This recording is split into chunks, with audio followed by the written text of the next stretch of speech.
Welcome to Chat with Me on the Side. I am so happy to have this wonderful woman sitting next to me. This woman here is Heather Case. Awesome. Thank you for having me, Robin. Thanks for joining us. I'm so glad you're here. Heather was on our episode of Chat with Me called Human Trafficking. So I invited her back here today to give us more information because we had several people on the episode and we touched on some topics, but I really wanted to have a one-on-one conversation and hear more about your story because what you do is absolutely incredible. Oh, thank you. It's a privilege to be able to share it with you today. I'm so excited. So tell us, how did you get started or get involved with helping survivors of human trafficking? Absolutely. So when I started One Purse, I only knew that I was to be in service to vulnerable women and children. And so early on, that looked like freshwater well fundraising. It looked like adoption fundraising. And then along the way, we started serving trafficking survivors. And as the organization grew, I just felt like we needed to narrow our focus, and serving the survivors was the one that would let me go. And part of that is because I was kind of peeling the onion of my own story at that time. And though I have never been trafficked, I feel like I was almost that girl. I was in a domestic violence relationship for 3 years in my late teens and early 20s. And so I identified with a piece of their pain, a piece of their struggle. You have that compassion, that empathy, that understanding. Absolutely. How somebody gets into that position Right. when you're a strong, brilliant woman, right? Right. It gets me. I know. So tell me, I'm very sorry to hear about that, but I'm so Yes. glad that you've come out of this and you are fighting the good fight. And tell me what One Purse is. Absolutely. So we exist to provide scholarships and next step resources for survivors. And what we really, if you look at the issue of human trafficking and you kind of look at the continuum of care, you have kind of the identification phase where a survivor is identified. People think that's always like the movie Taken where it's a raid. It's not always that. Oftentimes it is a member of law enforcement, but sometimes it's a family member or someone else that identifies the need there. And then they often enter into a stabilization phase, which would be like safe homes and drop-in centers and things like that. And then oftentimes in that process of kind of working through maybe addictions or pieces that the trauma, obviously, of what they've experienced, they're very vulnerable at that stage to really returning to a life of exploitation if next steps are not identified. And so then that's where One Purse comes in. At that transition to thrive, that's what we like to call it, phase, we come alongside them. We have a workshop called a dream workshop that we do with them that really helps them identify what's next for me. Like, what was I made to do? Okay. What are the things that I'm excited about doing in my future? And then through that workshop, we help them identify what's the next right step. What do they need to do? Sometimes that's finishing their GED. Sometimes that's, getting on a particular career path. And then we come alongside of them with those scholarship resources to help them do that. That's amazing. So it's completely individualized.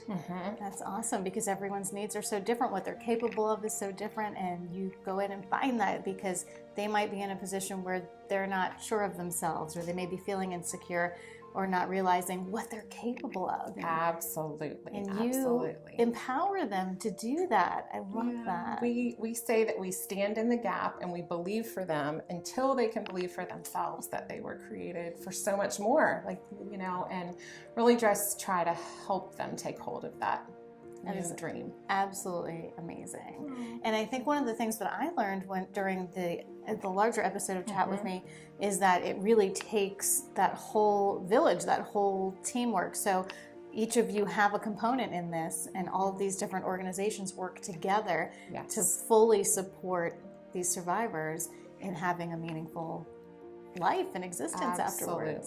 Absolutely. It's a collaborative effort. I may have shared this on the show, but one of the last survivors we gave her scholarship to, like 6 different organizations had come alongside of her. That wasn't a result of 6 not doing well and then handing off to another. It was 6 different organizations had made an investment for this one person to help her launch into her new future.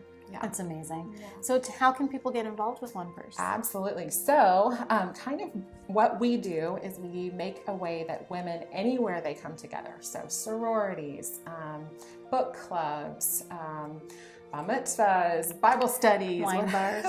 wine bars, can host what we call a One Purse gathering.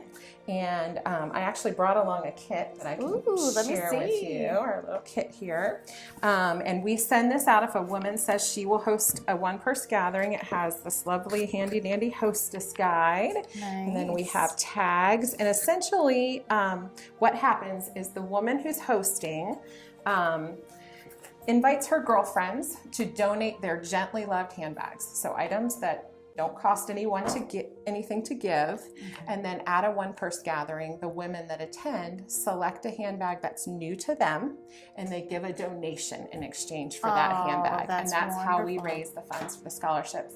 And so what I love about One Purse, and we've gotten a lot of affirmation around this, is that it's very approachable. It's an easy thing that any woman can do to make a difference. And that's not always easy for us to offer in this work. You know, we have to be very cautious about who is coming and walking alongside of the victims and the survivors themselves because of what they've walked through. We're very protective You have to of protect them. the survivors and also the people getting involved. You don't know where anybody's been, and you don't want to trigger anybody That's right. or anything. But this is such a great way of getting involved without having to be hands-on, directly involved with survivors. That's right. That's right. So it's fun, it's easy, it's simple, but it's also really significant. It makes a difference. Very significant.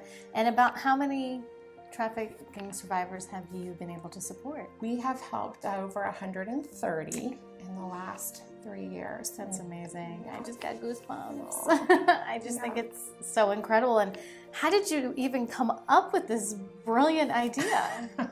Well, it's kind of, that's also a story, but well, luckily we're here for those stories.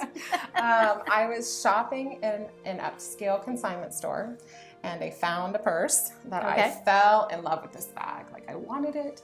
I went back and visited it several times.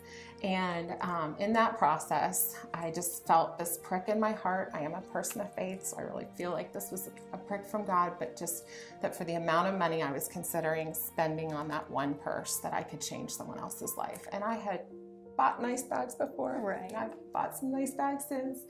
But in that moment, I just, it was just the inspiration that I needed. And I went home and told my husband, I was like, I know this is really crazy, but I think I'm supposed to do something with women's handbags to help vulnerable women and children. That's incredible. Yeah. And the prices on these, do they range, like if I wanted to make a donation of a certain amount of money, or is there a specific price to each purse? Yes. Well, to always be clear, we obviously operate also on the generous giving of donors outside of the bags. The bags have really just been like a tool. You know, it's kind of an object that we get to talk about, a kind of a darker subject. Almost every woman has had a handbag or a purse at one point. That's right. That's right. So, but we do keep it really simple for the hostesses. The bags that are donated to them just get divided into two groupings. One is like your everyday bags, and then we try to be good stewards and honor the value of the higher end bags by calling them boutique bags. And then we take care of all that through the hostess guide. But essentially, it works like a little bit off process. Women just put a tag on the bag and say the most they would give for it. So, yeah. Can somebody have an online party? Actually haven't really mastered that space yet. We want to. We are selling bags online now on Poshmark. So in between gatherings, when high-end, or high-quality gently loved bags are donated to us, we will list those online and sell them kind of in between gatherings. So that's awesome. I love it. Thank you so much for coming here and telling us this. I love what you do. I love your mission. I think it's amazing who you are and what you do. So thank you so much. And if you want to get involved and have an event with One Purse, please contact onepurse.org. onepurse.org. And you can find her on Facebook as well, just under One Purse. That's right. Or you can chat with me. I'll make sure you get in touch. Thank you guys so much for watching. You guys take care of yourselves, and don't forget to take care of each other.